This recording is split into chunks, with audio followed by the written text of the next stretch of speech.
I have always believed my grandson Ethan had potential. Not artistic potential necessarily, but at least the potential to do something useful, like becoming a pharmacist or a tax consultant. You know, a career where creativity wouldn't be a threat to the general public. That belief crumbled last Tuesday when he proudly presented me with a crayon masterpiece titled Grandma. I leaned in, adjusting my reading glasses.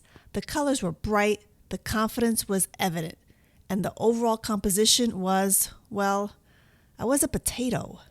A potato with legs. I examined it for any redeeming qualities. Maybe it was a highly intellectual abstract interpretation of my nurturing spirit. Maybe my curves had been exaggerated for dramatic effect? No. It was just a brown oval with 2 stick legs and a pair of tiny, soulless eyes. Ethan beamed at me, waiting for praise. Across the room, my husband, Frank, who had been suspiciously silent this entire time, was already turning purple, trying not to laugh. I shot him a look that said, "Do not encourage this." He shot one back that said, "Oh, I absolutely will." I turned back to my grandson and, in the sweetest voice I could manage, I asked, "Ethan, sweetheart, is this really what Grandma looks like to you?" He nodded solemnly, like a doctor delivering a terminal diagnosis.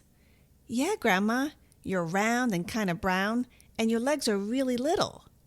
"Little?" Listen, I know gravity has done a number on me over the years, but I'm not shaped like a root vegetable.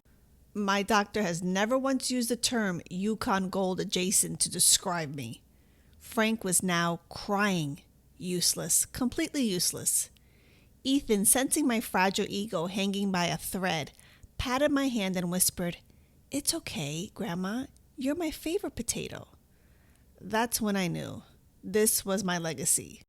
Not as a wise matriarch, not as a beloved storyteller, but as a tater tot. I'm framing it. I have no choice. One day, when Ethan has kids of his own, I will wrap this masterpiece in a gold trim and hand it back to him with a loving smile. And I will say, this was the moment I knew you'll never make it as an artist. Until then, I'll be in the kitchen, peeling my relatives.